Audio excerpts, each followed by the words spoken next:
Bon, comme tout ça est un petit peu abstrait, là, un petit peu théorique, c'est plein de petites astuces ou conseils, recommandations par-ci par-là. Je propose en fait pour ce dernier temps sur la dissertation de partir de quelques exemples un peu plus concrets sur des sujets réels, soit des sujets sur lesquels moi je suis tombé moi-même à titre d'étudiant ou de lycéen, soit des sujets que j'ai eu l'occasion en fait, de rencontrer comme ça dans mon activité d'enseignant à domicile, sur lesquels tombaient les élèves ou dans des annales, etc. Et qu'on voit un petit peu en fait, comment on peut s'y prendre, hein, voilà, comment on peut approcher ces sujets-là et comment on peut essayer en fait, de faire des plans. Alors on n'a pas le temps de rédiger ici, on ne peut pas entrer dans le détail, etc. On ne va pas tout détailler, mais en revanche on va quand même voilà, essayer un petit peu de voir comment on aurait pu organiser les parties.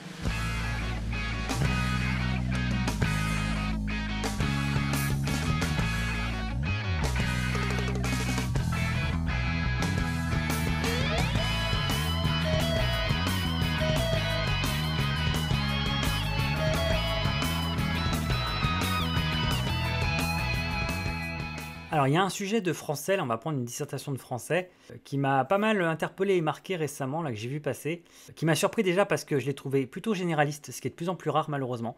De plus en plus, en fait, les sujets de dissertation en français sont beaucoup trop restrictifs, je trouve, en fait, sont plus des récitations de leçons déguisées, sont justement des dissertations plutôt thématiques.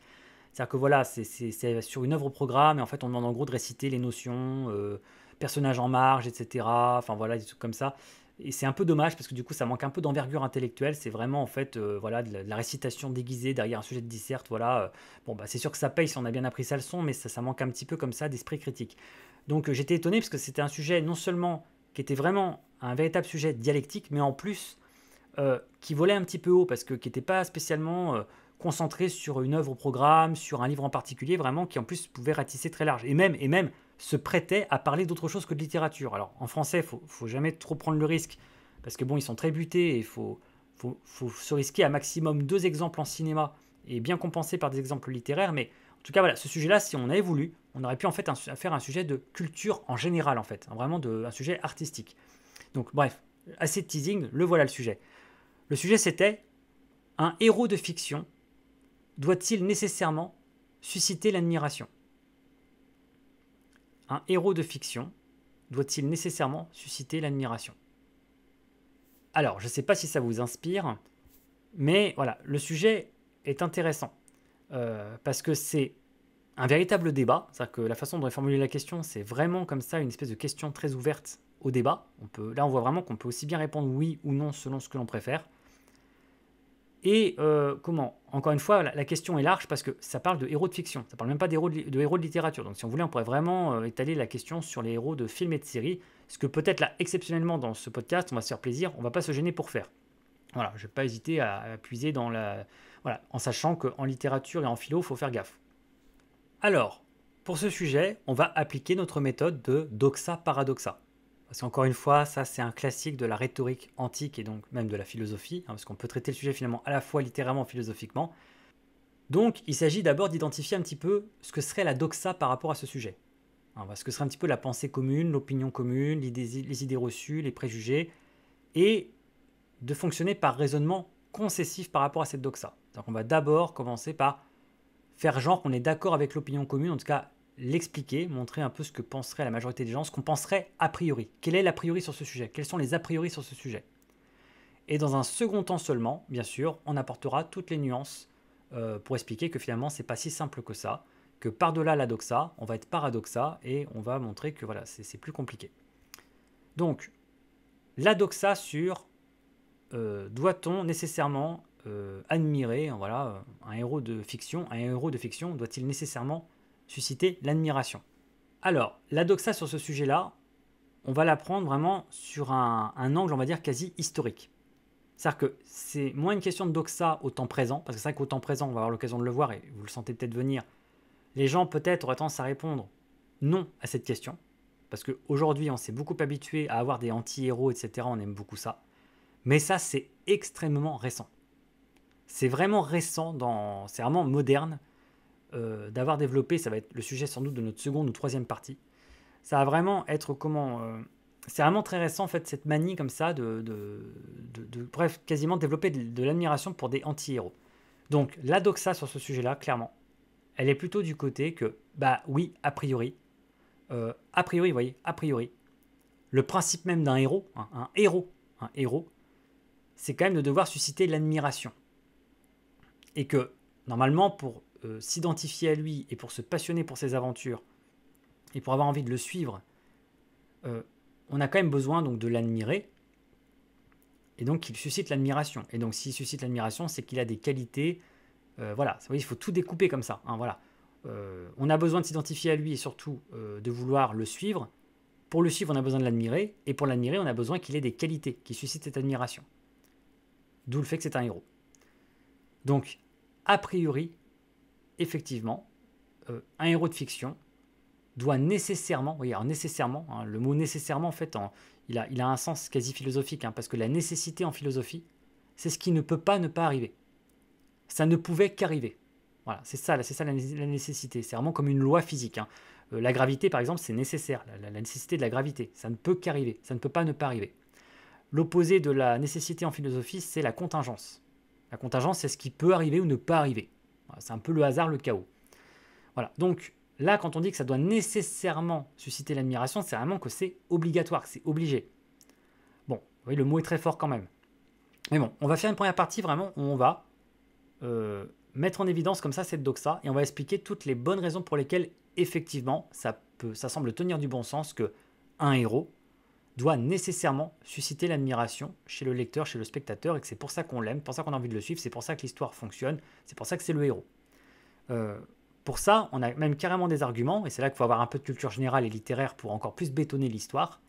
Moi, il y a un argument qui me vient, histoire de remonter carrément aux origines, et ça peut quasiment servir d'introduction. Moi, je m'en servirais quasiment comme phrase d'accroche d'introduction. Voilà, comme ça, voilà, ça pose carrément le problème immédiatement. Mais dans l'Antiquité romaine, il y avait ce qu'on appelait les exempla. Alors, exempla, c'est au pluriel, on parle au singulier de exemplum, un exemplum. Un exemplum ou des exempla, c'est comme ça en fait qu'on appelait des personnages de fiction qui étaient des exemples à suivre, qui étaient exemplaires. Et ça, c'était vraiment une règle en fait dans l'Antiquité. Ce qu'on voulait, ce que l'on recherchait dans les personnages, c'était des exempla. Les personnages devaient être des exemples à suivre. Pendant longtemps, en littérature, on ne concevait pas le héros autrement que comme ça. Le héros devait être un exemplum. Donc vous voyez, on peut quasiment commencer le devoir comme ça. Le terme exemplum désignait à l'Antiquité un personnage qui est un exemple à suivre. Et à l'Antiquité, on ne concevait quasiment pas un héros différemment de cela. En fait, on ne concevait pas autrement les choses. Et donc, ça pose la question, effectivement, est-ce que vraiment voilà, le héros doit forcément susciter l'admiration?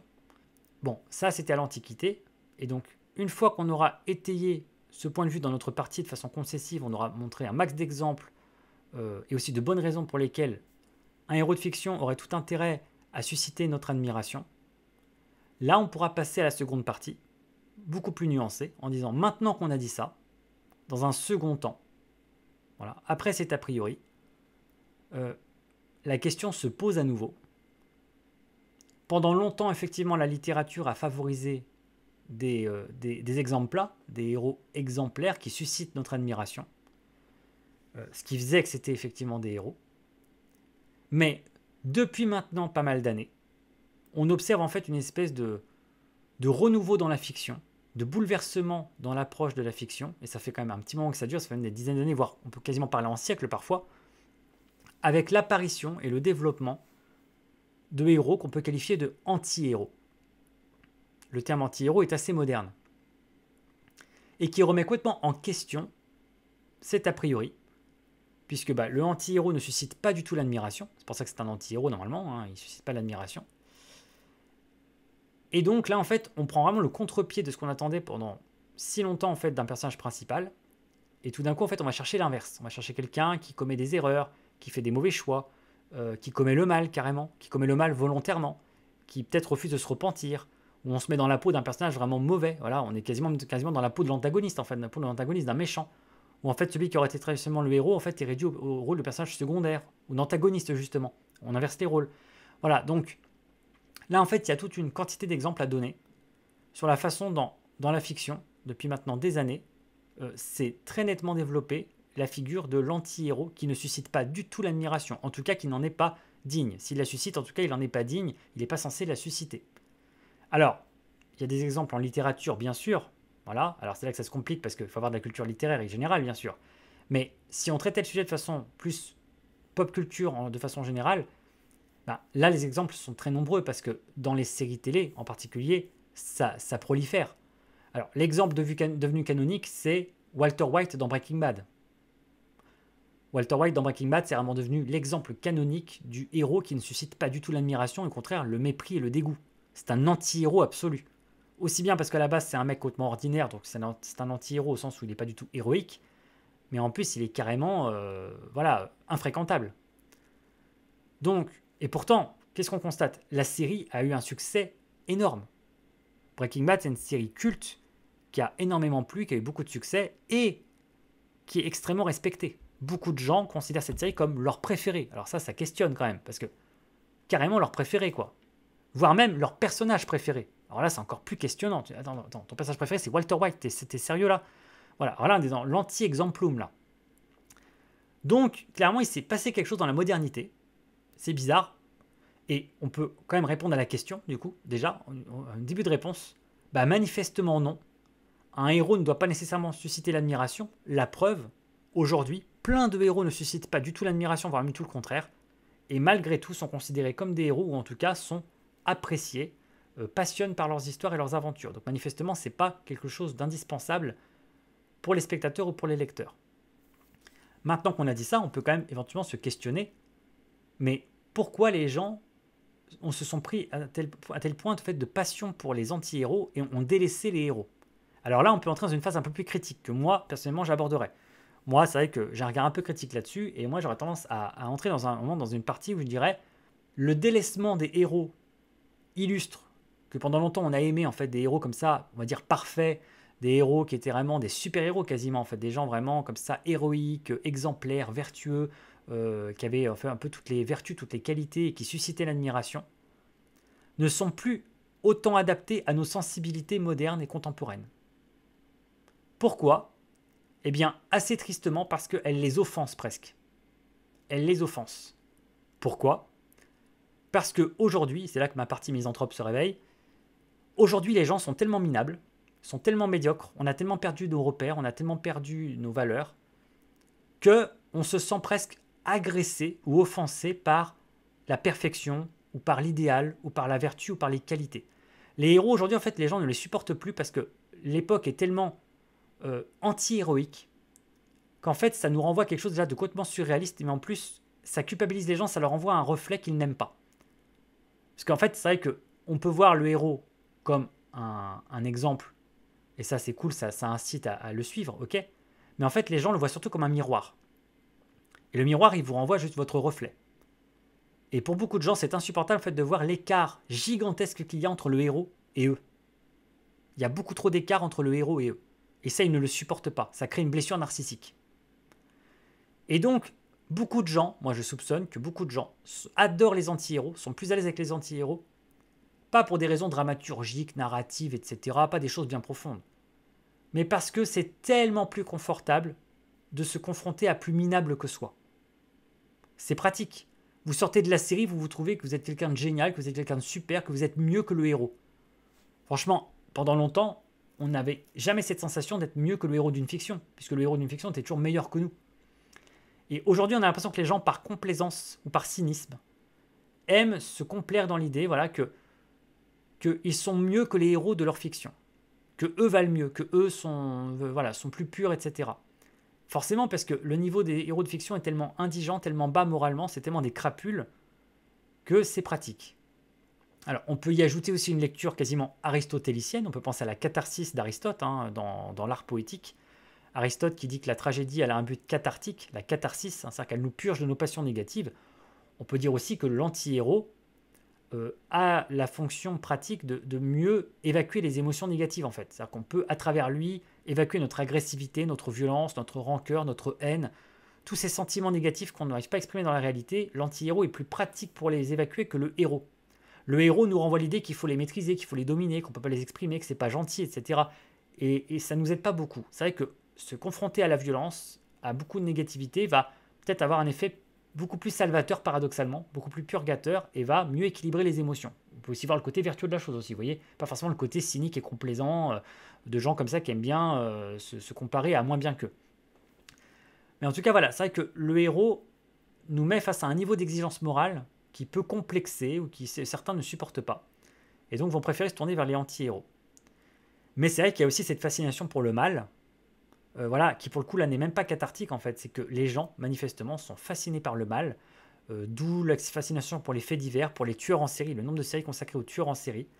Il y a une espèce de fascination malsaine pour le fait de tout détruire, de tuer, d'abuser de son pouvoir, de commettre le mal, et donc de s'identifier à ce genre de personnage.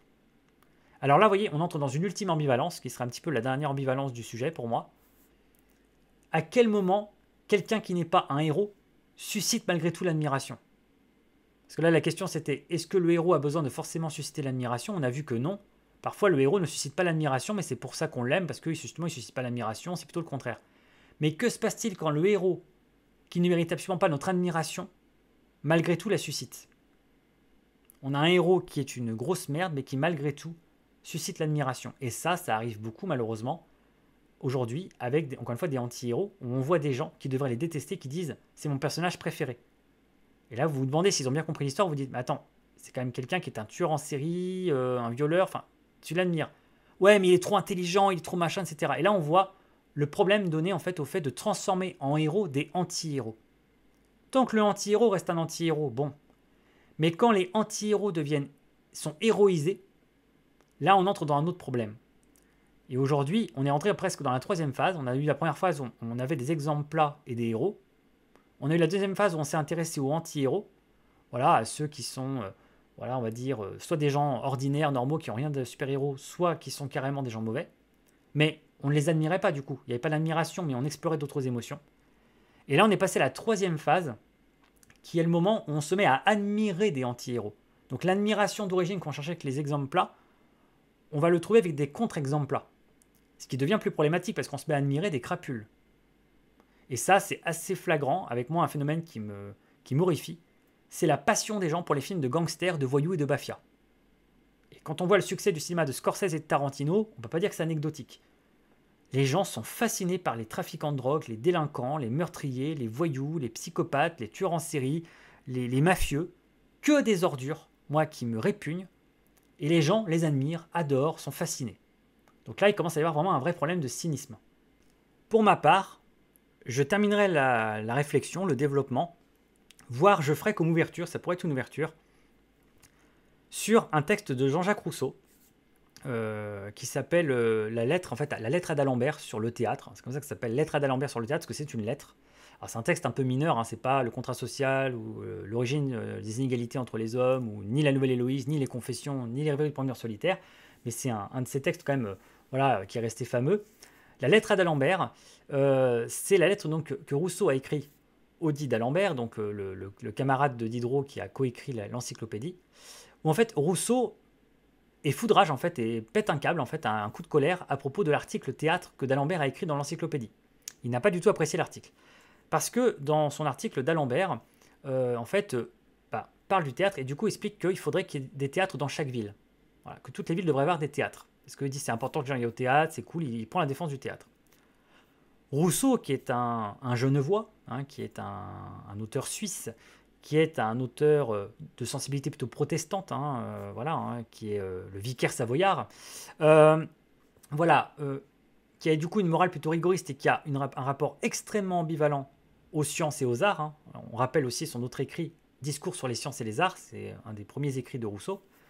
Voilà, il a beau être un homme de lettres, il a un rapport extrêmement ambigu et assez étrange aux sciences et aux arts. Hein. Rousseau a un problème avec tout ce qui est trop culturel et sociétal. Hein. Il a une idéalisation très forte de l'état de nature, on le sait, etc.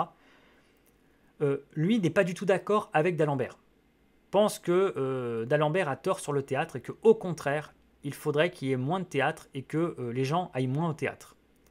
Et Rousseau, et vous allez voir pourquoi je parle de ça, a un de ses arguments principaux, c'est de dire qu'au théâtre, on montre trop de méchants personnages et on exacerbe trop les mauvais penchants des gens.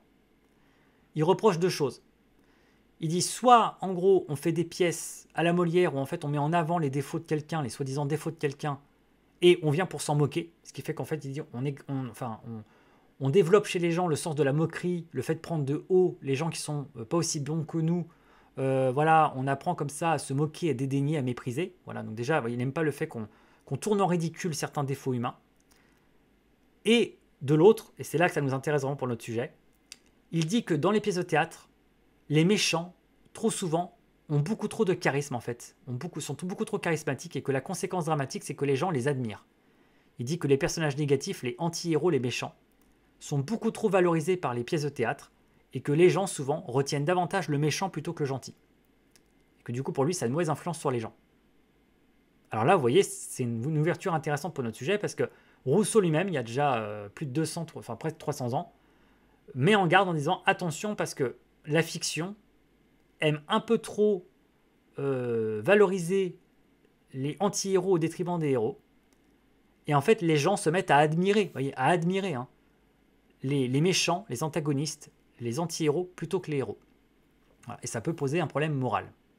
Voilà, donc bon, c'est vrai que j'ai beaucoup orienté le devoir sur la morale. Moi, c'est vrai que moi, c'est un peu mon dada. C'est vrai que j'ai orienté. Là, j'ai vraiment fait traiter le sujet sur un plan philosophique. On est d'accord. Hein. J'ai vu les exemples que j'ai pris en plus qui touchaient peu à la littérature. Voilà. Bon, là, j'ai pris toute la liberté possible avec le sujet. Je ne l'ai pas traité d'une façon très scolaire et académique. Donc, je ne sais pas si ça vous aide beaucoup. Par contre, là, ce qui est intéressant à retenir, c'est la façon dont j'ai procédé en termes, vous voyez, de rhétorique. Comment j'ai commencé par suivre la doxa et prendre un point de vue plutôt consensuel. Et plus j'ai avancé dans ma réflexion, plus j'ai avancé dans mon sujet, plus je suis allé vers le moins évident, vers le plus implicite, vers le particulier, et surtout plus j'ai pris le sujet à contre-pied. Voilà, j'ai pris le sujet à contre-pied, je suis allé dans le paradoxa. Voilà, jusqu'à donner en fait ma réponse. Donc ma réponse, s'il y en avait une, ce serait que non, dans l'absolu, le héros ne doit pas nécessairement susciter l'admiration. On a plein d'exemples quand même de héros illustres dans la littérature qui ne suscitent pas l'admiration, et où le principe justement c'est qu'il ne la suscite pas, même tout le contraire, mais qu'on en tire une forme d'enseignement, ou que ce soit divertissant ou amusant, bref, voilà, ça ne porte pas forcément à conséquence, mais en tout cas, l'admiration n'est pas en question. Mais pendant longtemps dans la tradition littéraire, effectivement, le héros se devait de susciter l'admiration. Pendant longtemps, c'était la règle, c'était comme ça qu'on concevait un héros, et le reste, le contraire aurait été choquant. On a peu à peu en fait tenté d'autres choses, et ça fonctionnait. Et là, on est un petit peu dans une troisième ère qui pose question, où tout d'un coup, les anti-héros se mettent à susciter l'admiration.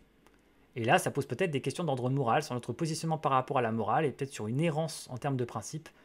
Et voilà, peut-être qu'il faut s'interroger sur ça. Voilà. Moi, c'est un peu ma réponse à cette question. Mais bon, il y a peut-être d'autres façons de la traiter. Alors, autre sujet et autre démonstration. Du coup, là, pour le coup, là, l'intérêt de ce sujet-là, d'ailleurs du suivant et du dernier, ça va être là de montrer l'intérêt que peut avoir une troisième partie et de ce qu'on appelle un dépassement de sujet. Parce que là, c'est les deux points communs de ces sujets-là, c'est qu'il y a un dépassement de sujet qui est possible et qui est particulièrement parlant et intéressant. Alors là encore, désolé, il s'agit d'un sujet de philosophie parce que je trouve que c'est plus facile en fait pour les exemples. Simplement pour les exemples que c'est plus facile. Voilà, c'est bizarrement plus concret, on va dire, en tout cas plus facile à aborder. Voilà, mais bien sûr, en littérature, ça peut se faire. Alors, un sujet sur lequel on peut tomber en philosophie, il n'est pas du tout rare. Franchement, il est tombé plusieurs fois. C'est un grand classique, hein, c'est un classico de la philosophie. C'est l'opposition entre l'art et la vérité. Voilà, ça, c'est vraiment une des grandes oppositions classiques, art versus vérité. Ça peut être à travers une question, une formule comme « L'art nous éloigne-t-il de la vérité ?» L'art nous éloigne-t-il de la vérité? Bon, je vous laisse réfléchir 2 secondes. Bon, je vais vous faire ma proposition, ma suggestion, non pas de corriger, mais enfin bon voilà, de quelle piste en fait on peut suivre, toujours en appliquant la même méthode. Doxa, paradoxa. Encore une fois, ça c'est un guide, vraiment c'est une vraie boussole. Avec ça, on ne peut pas se perdre. C'est un peu toujours la même chose, mais au moins, on ne peut pas se tromper avec ça.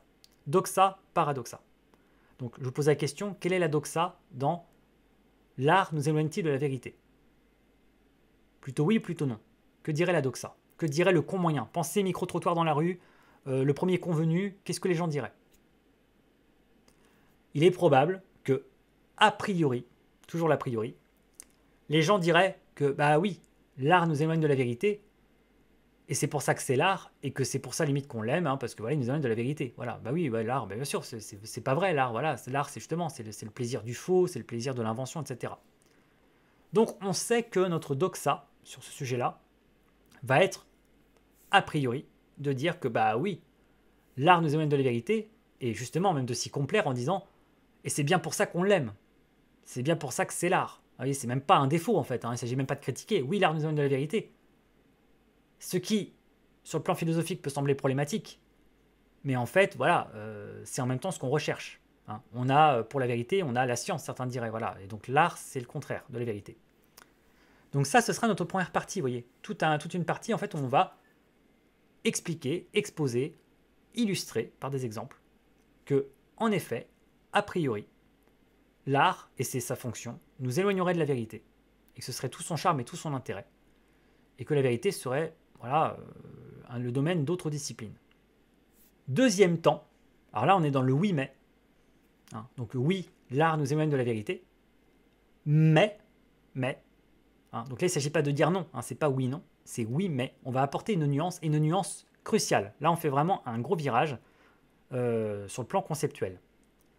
La deuxième partie, pour moi, consisterait à faire une nuance cruciale entre vérité et réalité. Vous voyez, on introduit une nuance importante entre réalité et vérité. Il ne faut pas confondre réalité et vérité. Et vous voyez, quand je vous disais que parfois il est important de redéfinir les termes, bah là on est en plein dedans. C'est le rôle aussi de quelqu'un qui fait des lettres de retrouver le sens premier des termes. On n'aurait plus le droit, comme dans le langage commun, courant, vous savez, là, de confondre un peu les mots, d'utiliser trop de synonymes, de remplacer un mot par un autre comme ça, comme si c'était interchangeable. Non, non, les mots ne sont pas toujours interchangeables. Chaque mot a son sens et un sens précis.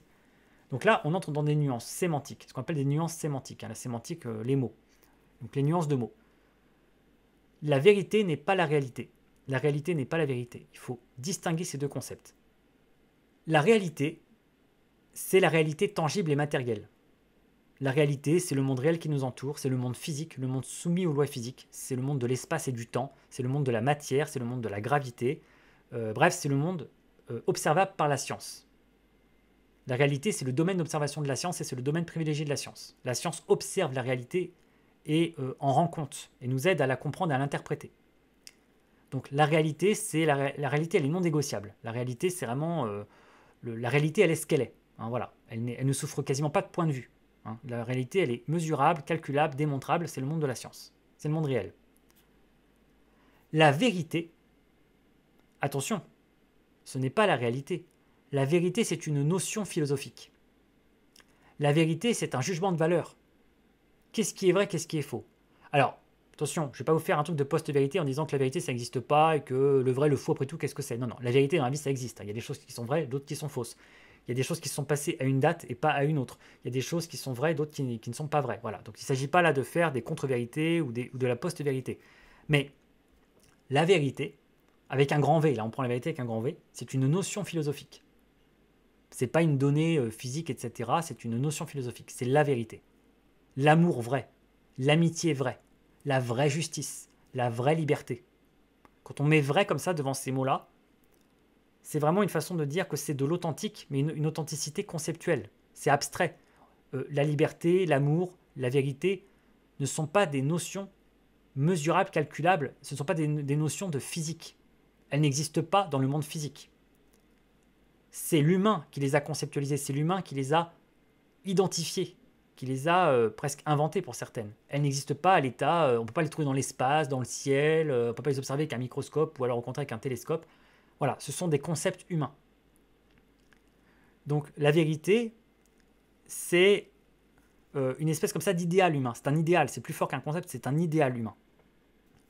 Et on peut finir cette seconde partie où on a distingué vérité et réalité qui est cruciale, en rappelant donc que la réalité, c'est la notion privilégiée de la science, c'est le domaine observable de la science s'occupe de la réalité, et que la vérité, c'est le domaine privilégié de l'art. L'art, en revanche, et les sciences humaines en général, les humanités s'occupent de vérité. Et c'est là qu'on en vient, vous voyez, exemple de troisième partie qui va dépasser le sujet. On a fait un oui, mais. Maintenant, on va faire un troisième temps où on va dépasser le sujet et le résoudre. Première partie, donc. Oui, l'art nous éloigne de la vérité, a priori. Deuxième partie. Mais attention à ne pas confondre vérité et réalité, deux concepts différents, l'un tenant davantage du domaine scientifique, l'autre du domaine artistique ou humain. Et donc, troisième partie, au contraire, l'art nous rapproche de la vérité. Au contraire, l'art nous rapproche de la vérité. Et là, on est au cœur de la paradoxa. On ne peut pas aller plus à l'opposé de la doxa. Et donc, qu'est-ce qu'on dit dans cette troisième partie? Au contraire, l'art nous rapproche de la vérité. Eh bien, on a démontré juste avant que réalité et vérité n'étaient pas la même chose. Et que si on parle là de vérité, et le sujet parle de vérité, hein, dans le terme du sujet, c'était vérité. La vérité étant un idéal humain et un concept humain, et non pas voilà, qui est à distinguer de la réalité, c'est au contraire voilà, le domaine privilégié de l'art. Et l'art recherche la vérité. Alors, c'est d'autant plus vrai, et ça tombe bien, dans le domaine littéraire. Parce que c'est vrai que la vérité en musique ou la vérité en peinture, c'est pas forcément évident. Encore que, voilà, dans la peinture, on peut questionner la notion de vérité. Est-ce que ça relève du figuratif? Est-ce que forcément ce qui est figuratif en peinture touche au vrai? Ou est-ce que c'est juste une imitation du réel, vous voyez, la réalité? À ne pas confondre avec la vérité.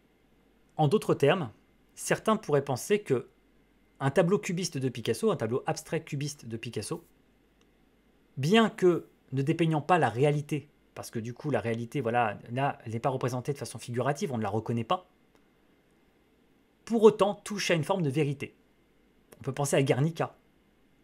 Guernica qui fait allusion aux massacres, etc., qui ont eu lieu à l'époque nazie et voilà, par les nazis, est un tableau qui parle de la réalité, mais qui s'éloigne de la réalité pour en parler avec plus de vérité.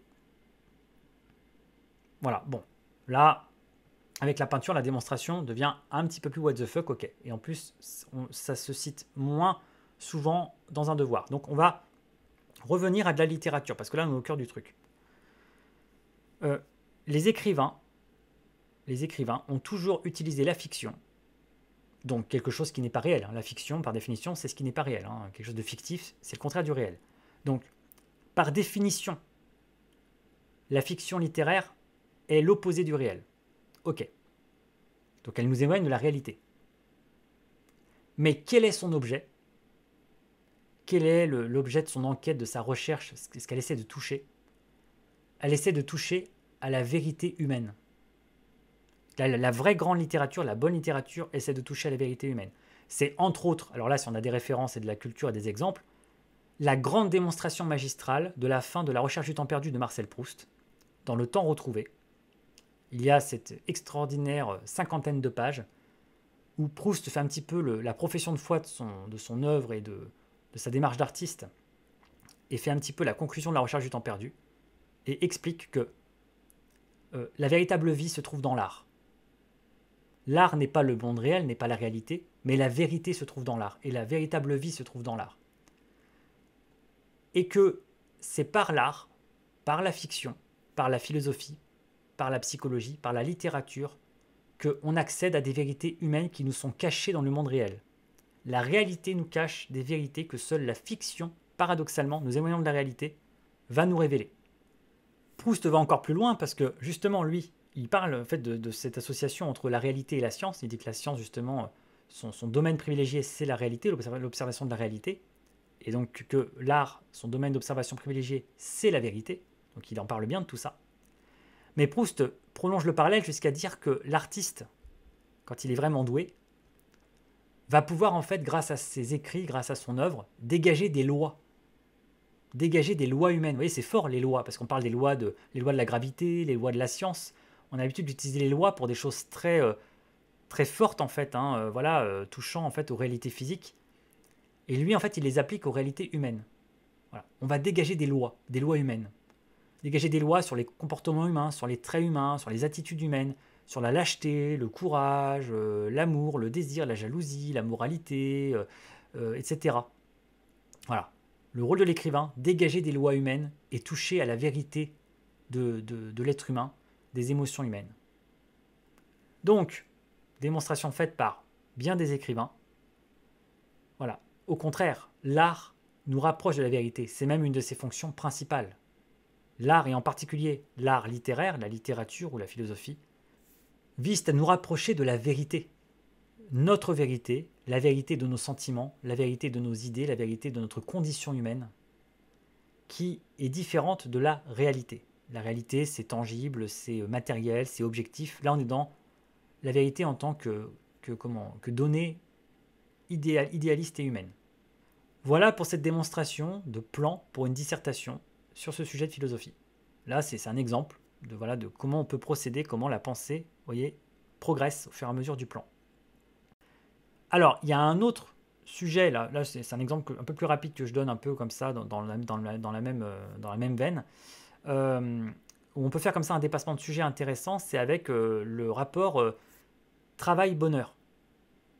Travailler nous rend-il heureux? Est-ce que travailler nous rend heureux? Est-ce que travailler rend heureux? Alors, toujours le même procédé, hein. La doxa. La doxa, elle est où là? Où est la doxa dans ce sujet? Est-ce que la doxa, c'est plutôt que, bah oui, travailler, ça rend heureux a priori, hein. Ou alors est-ce qu'au contraire, bah non, travailler, ça rend vraiment pas heureux a priori? Alors là, c'est un petit peu chiant. Vous voyez, justement, c'est un peu piégeux, c'est un peu chiant. Parce qu'il se trouve qu'il y a deux doxas. Il y a deux doxas sur ce sujet. Il y a une doxa de gauche et une doxa de droite. Il y a une doxa de gauche et une doxa de droite. Là, la doxa est politisée sur ce coup-là. Une doxa de droite aura tendance à dire, bah oui, le travail c'est le bonheur. Le travail c'est la dignité humaine, c'est le bonheur, c'est comme ça qu'on est heureux, etc. C'est l'idée qu'ils aiment bien, on va dire, installer. Il y a une doxa plus connotée de gauche qui aura tendance au contraire à assimiler le travail en fait à une forme d'aliénation, voilà, de quelque chose qui nous prive de notre liberté, qui est une forme de contrainte, de souffrance, etc. dont il faut réussir au maximum à se libérer pour retrouver en fait une forme de dignité justement là aussi. Vous voyez, on vise la dignité mais on ne passe pas par le même moyen. Alors il y a même une doxa de gauche encore à part parce que la doxa de gauche communiste, elle reste en fait comme ça très attachée au travail comme dignité justement. Voilà, elle a beau être de gauche mais considère que le travail justement c'est ce qui fait la dignité et a plus de mal en fait avec le fait comme ça de critiquer le travail puisqu'en fait tire sa dignité et sa valeur de son travail. Donc bon, voilà, j'avoue que le sujet n'est pas très facile sur le plan de la doxa parce qu'il y a plein de doxas différentes. Mais vous voyez, ça faut pas hésiter à l'intégrer limite. Voilà, sans faire attention de politique et tout, donner votre avis et tout, mais juste établir, hein, prendre acte, constater que bah là, sur ce coup-là, selon les sensibilités politiques, la doxa évolue un petit peu. Bon, voilà. Là, en fait, c'est à vous de voir la doxa que vous allez privilégier ou mettre en avant.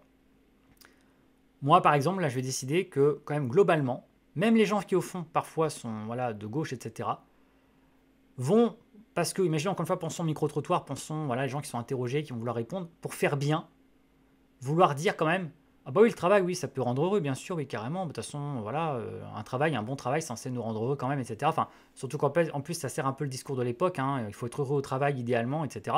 Donc bon, on va quand même partir du principe que la doxa serait plutôt du côté, oui, le travail rend heureux. Donc partie 1, oui, a priori, le travail rendrait l'humain heureux, serait une de ses principales raisons de vivre et d'exister. Et en tout cas, il vise idéalement le bonheur à travers le travail. Et donc, bien sûr, on va donner des exemples parce que bon, on peut même parler de toutes ces choses qui sont conditionnées par le travail, qui sont censées être les conditions même du bonheur de l'être humain.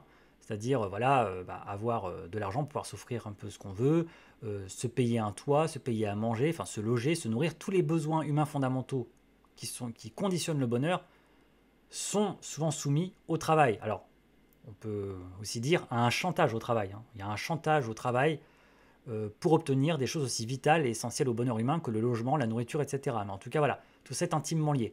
Avoir un travail assure sa survie, son confort, et aussi pouvoir se faire plaisir, etc. Une forme de liberté paradoxale, gagnée au prix d'avoir donné un peu de sa liberté et de son temps, on récupère une liberté en contrepartie.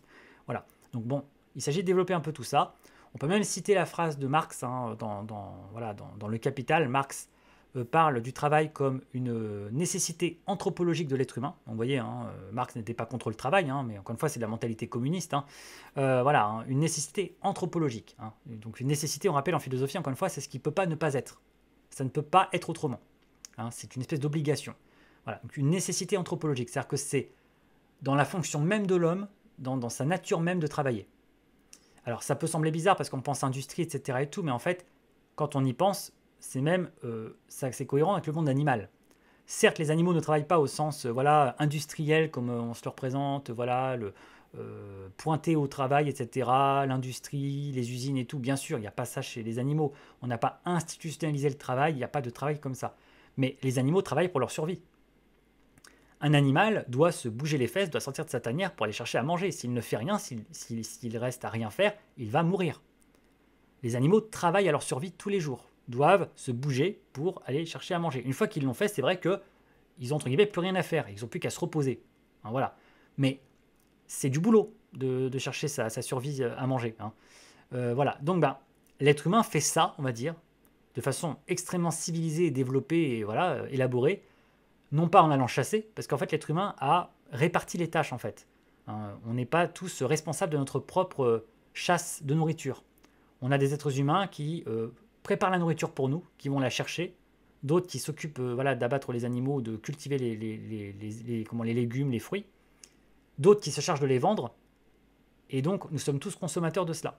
Vous voyez, c'est parce qu'on a réparti les tâches, en fait, on s'est sédentarisé, on s'est réunis en société et on a distribué les tâches que, en fait, on n'a plus besoin de travailler comme les animaux pour aller chercher notre nourriture, mais en revanche, on a besoin de travailler à d'autres tâches et à rendre des services à la collectivité pour récolter l'argent qui va nous servir à acheter la nourriture à ceux qui la chassent pour nous.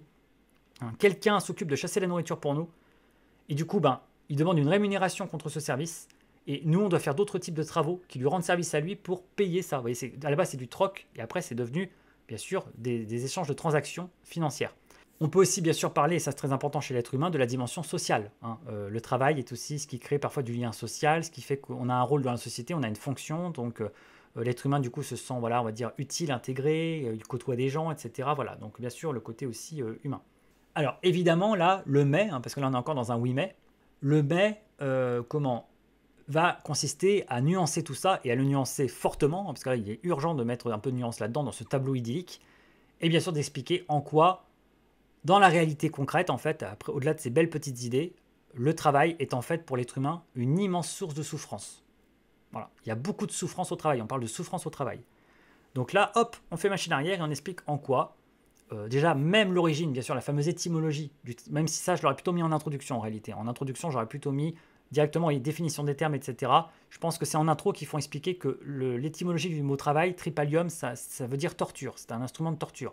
Bon, ça renvoie aussi au fait qu'à la base, le travail, c'était réservé aux esclaves. Pendant longtemps, l'être humain a fait en sorte en fait que ce soit une catégorie de personnes jugées inférieures pour différentes raisons, qui se chargent de toutes les tâches ingrates, et que pour que certains kiffent en fait, pour que certains justement apprécient la vie sans le travail en fait. Voilà. Donc aujourd'hui, on est plus dans l'idée que tout le monde doit travailler, comme ça tout le monde est à égalité, et c'est pas à certains de travailler plus que d'autres. Tout le monde doit se mettre à contribution, parce qu'on refuse l'esclavage. Mais à une époque, on considère que c'est cool que certains kiffent, et que pour que certains kiffent, il faut que d'autres galèrent. Bon voilà. Donc, l'étymologie du mot travail tripalium, on le garde pour l'intro. Voilà. Mais en tout cas, dans la seconde partie, on va justement s'appuyer sur ça et dire que le travail, y compris même dans son étymologie, son origine, c'est quand même associé à la souffrance. C'est le lot des esclaves. C'est ce qui peut réduire l'espérance de vie, hein, mine de rien. Hein. On peut, en gros, vous savez, on dit travailler pour vivre, vivre pour travailler, ou alors perdre sa vie à la gagner. Hein. Bon, je perds ma vie à la gagner. Hein. Ça peut être sur sur le plan du temps. Hein. Je perds mon temps à essayer de gagner ma vie, mais aussi je perds ma vie au sens je la perds littéralement, je meurs. Voilà. Donc on ne veut pas perdre sa vie à la gagner, mais on perd sa vie à la gagner. Et donc voilà. Donc on va mettre en avant tout ce qui consiste à montrer que le travail, en fait, c'est dans la réalité concrète, c'est source de souffrance. Ça bouffe le temps des gens, et le temps, c'est notre plus grand trésor. C'est la seule monnaie qui nous sera, notre richesse qui ne sera jamais remboursée, qui n'est pas remboursable. Ça prend du temps de vie, du temps qu'on peut passer avec nos proches, avec notre famille. Il y a des gens, quand même, c'est paradoxal, pour nourrir leur famille, qu'ils aiment, ils doivent passer du temps loin de leur famille. Vous voyez un peu l'ironie. Pour me permettre d'avoir une famille et de la nourrir, je dois m'éloigner de ma famille. Alors que justement, on fait une famille pour passer du temps avec elle. Donc, vous voyez, donc, la souffrance que peut engendrer le travail, même y compris sur place, la maltraitance par rapport aux supérieurs, les mauvaises relations avec les collègues, la charge mentale, la fameuse charge mentale, la pénibilité, hein, dans certains métiers, carrément, on souffre physiquement avec le travail, ça peut réduire l'espérance de vie. Enfin, bon, là, la seconde partie, honnêtement, il y a tellement de choses à dire, on est tranquille. Hein. Franchement, pour expliquer en quoi le travail est source de souffrance, ne rend pas du tout heureux, et même le contraire du bonheur, je pense qu'on a l'embarras du choix. Donc là, je pense qu'il n'y a pas besoin de trop citer d'exemples là, comme ça. Je pense que chacun trouverait des idées lui-même. Donc voilà, deuxième partie. Donc troisième partie, comment on va s'en sortir? Comment on peut dépasser ça? Parce que finalement, là, en fait, on a réduit à néant la question. Là, en fait, finalement, on a montré que, au-delà des apparences idylliques de « bah oui, le travail, ça rend heureux », bah non, ça rend pas du tout heureux. Le travail, globalement, ça fait chier tout le monde, ça rend les gens malheureux. Voilà, oui, à la base, c'est pour chasser l'ennui, à la base, ça nous occupe, ça nous sociabilise, etc. Ça nous fait gagner notre autonomie, notre liberté, mais en même temps, voilà, à quel prix? Voilà, et on a vu un petit peu tout ce qui ne va pas. Donc, il faut trouver, vous voyez, rôle de modérateur, il faut trouver une troisième partie qui surpasse le sujet, qui le dépasse, et qui arrive à créer une espèce de compromis entre les deux polarités là, les deux oppositions. Alors, je ne sais pas si vous voyez laquelle, mais comme souvent, c'est un concept, c'est une notion qui va nous tirer de là, qui va nous sauver. Alors le compromis à trouver, le mot magique pour la troisième partie, ça va être la vocation. La vocation. Ça vient du latin vocare. Ça veut dire en fait se sentir appelé par, être appelé par. C'est pour ça qu'on l'utilise à la base pour les religieux. Hein. Ils ont la vocation religieuse, ils sont appelés par Dieu. Mais dans le langage courant, on a élargi le terme pour en fait parler de tout ce qui consiste à se sentir appelé par un métier, sentir que ça s'impose à nous, c'est une évidence, on a envie de faire ça. Une vocation, ça a un sens très fort parce qu'une vocation, en gros, c'est globalement un métier que vous feriez quand bien même vous ne seriez pas payé pour. Voilà, il y a plein de métiers qu'on fait juste parce que, au fond, on a une rétribution, on est payé, autrement on ne le ferait pas. Ça ne nous passionne pas réellement.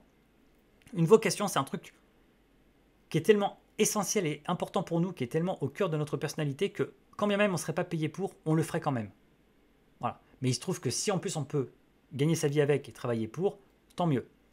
Voilà. Donc la vocation, c'est en gros un métier passion. C'est un métier qui nous connecte profondément à un sens. Aujourd'hui, les gens disent j'ai une perte de sens dans mon métier, j'ai une perte de sens dans ce que je fais. C'est la plus grande source de bonheur humain, c'est ce que je fais a du sens. Vous voyez, les êtres humains ont besoin de sens dans ce qu'ils font. Ça a du sens ce que je fais, du coup ça me rend heureux. Parce que c'est ce que j'aime faire, ça me passionne et en plus ça a du sens.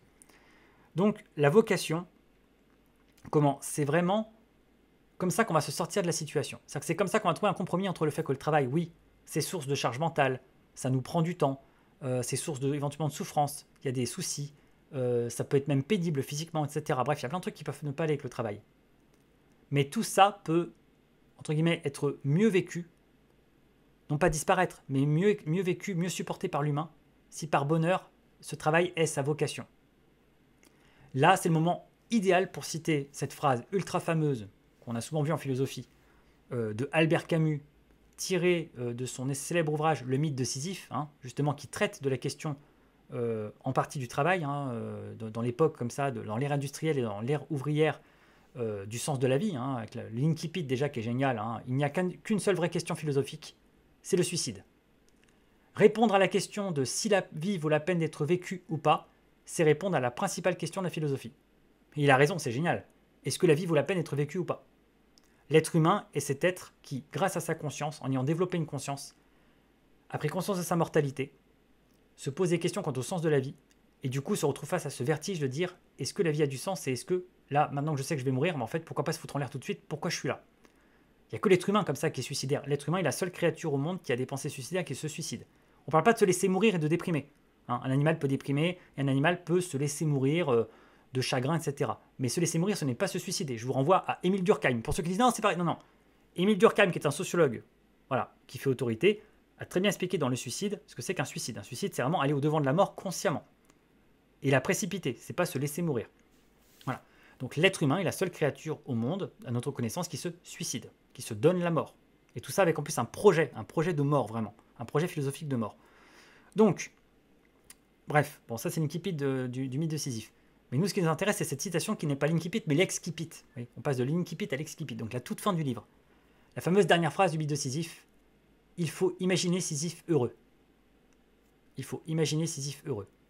La métaphore de Sisyphe, hein, ce titan qui a été puni par les dieux, est condamné aux enfers à pousser éternellement une énorme pierre hyper lourde au sommet d'une montagne, et à chaque fois, elle va retomber, redescendre, il n'aura plus qu'à recommencer. C'est absurde. Hein, d'où l'image qu'utilise Camus pour illustrer l'absurde. C'est absurde, au sens où ça n'a même plus de sens. Puisque c'est un éternel recommencement. Tout est à refaire à chaque fois, ça n'avance pas. C'est un truc ultra pénible, mais qui ne mène à rien. Donc c'est désespérant, et ça n'a même pas de sens pour consoler du fait que c'est désespérant. Donc c'est un truc à se foutre en l'air. Pourquoi pas mourir tout de suite? Donc il assimile la vie de l'ouvrier, la vie du travailleur moderne, à cette condition. Ce qui est passionnant. Mais il y a cette phrase énigmatique à la fin, et en même temps magnifique et géniale, qui a fait date. Il faut imaginer Sisyphe heureux. Sisyphe contemple le vide de sa situation. Ça, Camus y tient. Camus pense qu'on doit regarder en face le vide de notre existence et de notre situation. Il n'y a pas de Dieu, il n'y a pas de providence, il n'y a pas de destin, il n'y a pas de sens, voilà, il n'y a pas de mérite, il n'y a rien. Voilà, effectivement, c'est vertigineux parce que c'est déprimant. Mais il ne faut pas détourner les yeux, il faut regarder en face l'absurdité de la vie et il faut l'embrasser et agir malgré tout, ne pas renoncer à agir. Ça, c'est très important chez Camus, c'est illustré entre autres d'ailleurs aussi dans La Peste. Hein. Voilà, il ne faut jamais renoncer à agir, quand bien même, finalement, ça a l'air de n'avoir aucun sens.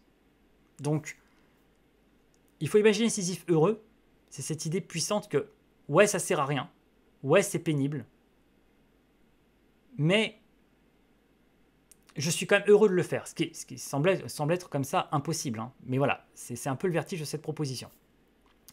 Ben, la vocation permet presque ça. Il faut imaginer Sisyphe heureux. Imaginons quelqu'un qui fait quelque chose finalement de très pénible, mais il est tellement passionné que finalement, il arrive à dépasser la pénibilité de ce qu'il fait et il prend plaisir. Alors c'est vrai que la vocation, contrairement à l'absurde de Camus, va justement avoir généralement comme fonction aussi de donner du sens à ce qu'on fait. Il est très rare que des gens aient la vocation pour un truc qui n'a aucun sens. Généralement, ils y croient. Voilà, donc c'est vrai que c'est quand même un peu plus épanouissant que ce que propose Camus parce que voilà, généralement, il y a quand même une quête de sens là-dedans. Hein. On sait pourquoi on fait ça, on y met du sens et de l'enjeu. Donc vous voyez, c'est encore mieux même. Mais voilà, on peut quand même utiliser cette phrase magnifique. Hein. Il faut imaginer Sisyphe heureux. Bah, imaginons notre travailleur heureux. Voilà. Et donc ça, c'est grâce à la vocation.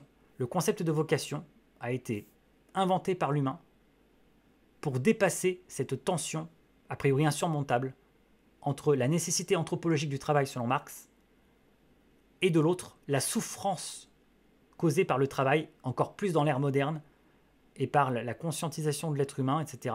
Voilà. Et donc, un truc qu'on doit forcément faire, et en même temps qui est source de pénibilité, la seule façon de dépasser le problème, c'est de trouver du plaisir dans cette pénibilité, et surtout d'y trouver du sens. Qui fait qu'on va mieux supporter de donner son temps, par exemple, à un travail. Vous voyez, typiquement la vocation, ça sert à ça aussi. On supporte beaucoup mieux de se faire dévorer son temps par un travail si ce travail est une passion. On compte pas ses heures quand un truc nous passionne. Quand on fait un truc qui nous passionne, justement, c'est notre temps libre. Mais si notre temps libre devient notre travail, on ne ressent plus la contrainte de temps du travail, puisque précisément, les deux se confondent, notre passion et notre travail. C'est pour ça qu'il y a un enjeu autour de la vocation. Alors malheureusement, tous les jobs dans la vie, tous les emplois ne se prêtent pas à la vocation. C'est ça le truc. Il y a plein de jobs ingrats dont on a besoin, on ne pourra jamais s'en passer. On ne peut pas parler de vocation. Donc, tout le monde n'a pas le secours de la vocation dans la vie. Hein. Mais c'est vrai que c'est révélateur que depuis pas mal de temps, voilà, on met en avant dans la formation, y compris des élèves, on leur demande qu'est-ce qui te passionne dans la vie, qu'est-ce que tu voudrais faire, qu'est-ce que tu veux faire.